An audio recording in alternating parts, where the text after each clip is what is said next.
পারভিনা, আমি আমাদের যে ৭টার সংবাদের ঠিক শুরুতে দর্শকদেরকে যেভাবে আমি জানাচ্ছিলাম যে অন্তর্বর্তীকালীন সরকারের প্রধান উপদেষ্টার আসার কথা রয়েছে, তার ঠিক ২ মিনিট পরেই ৭টা ৫-এর দিকে আনুমানিক তার বহরটি এই এভার কেয়ার হসপিটালে প্রবেশ করে এবং এই মুহূর্তে আপনারা দেখছেন যে এভার কেয়ার হসপিটালে প্রবেশের যে রাস্তাটি খোলা রাখা হয়েছে সেই রাস্তাটি কিন্তু এখন আইন শৃঙ্খলা রক্ষাকারী বাহিনী ব্লক করে দিয়েছেন এবং এমনকি সাময়িক সময়ের জন্য রোগীদের এই হসপিটালে যারা চিকিৎসাধীন আছেন তাদের স্বজনদেরকেও বের হতে কিংবা প্রবেশ করতে দেওয়া হচ্ছে না।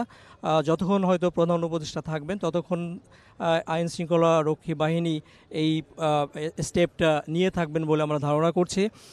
যে বিষয়টি আপনি আমাকে জানাতে বলেছিলেন যে তার চিকিৎসার সর্বশেষ খবর, আসলে আজকে এটা আমি সহকর্মীদের থেকে জেনেছি যে সারাদিনে বিএনপির কোনো সিনিয়র নেতা আজকে আসেন নাই আমরা যতদূর জানি। আর আনুষ্ঠানিকভাবে যে ব্রিফিংটি গত কয়েকদিন ধরে দেওয়া হচ্ছিল ডক্টর AJM জাহিদ হোসেন, বেগম খালেদা জিয়ার ব্যক্তিগত চিকিৎসক, তিনিও সেই ব্রিফিংটি আজকে এখনও পর্যন্ত দেন নাই এবং রাত 9টা পর্যন্ত দিবেন এটাও আমরা জানতে পারি নাই। রাত 9টায় বিশেষজ্ঞ চিকিৎসকদের সেই টিমটি আসার পর হয়তো কেউ কথা বলতে পারেন, সেটি জানিয়েছেন বিএনপির যে মিডিয়া উইংয়ের শাহিরুল কবির খান।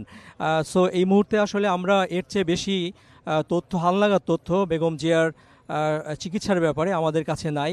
আমরা কোনো অথেন্টিক সোর্স থেকে আমরা জানিও নাই এবং এই ব্যাপারে বিএনপি থেকে বলা হয়েছে যে ডক্টর AJM জাহিদ হোসেনের দেয়া তথ্য ব্যবহার করে তার বেগম জিয়ার চিকিৎসার ব্যাপারে আমাদের গণমাধ্যমে তথ্য সরবরাহের জন্য। সো আমরা অপেক্ষা করছি সেই ব্রিফিংয়ের জন্য। রিজভি, আপনাকে ধন্যবাদ। দর্শক, সংবাদের এই পর্যায়ে আমরা নিচ্ছি একটা বিরতি এবং বিরতির পর্যায়ে থাকছে